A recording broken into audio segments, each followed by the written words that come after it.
My only friend is dead because of me. I don't know what else to say. Then don't say anything. Hey, Flower. I get that you're attracted to danger. I know the type.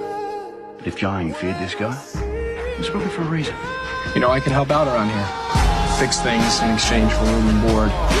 It's been a while since I've liked game so much. Dunno, really. Just never found people to be my cup of tea. They didn't like me. I didn't like them, so I thought I'd do everyone a favour and live as far away as humanly possible. I want to be left alone, but you people won't stop coming after me. I go from my rubbish job to my rubbish apartment.